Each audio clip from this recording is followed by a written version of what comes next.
Catherine Bernardo's house nagkakahalaga na 100 milyon.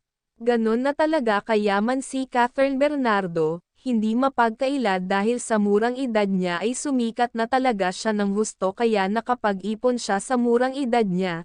Lalo pa siyang sumikat ngayon dahil napakagaling niyang artista at napakabait naman talaga ni Catherine at matulungin pa sa kanyang mga magulang pati sa mga kapatid niya.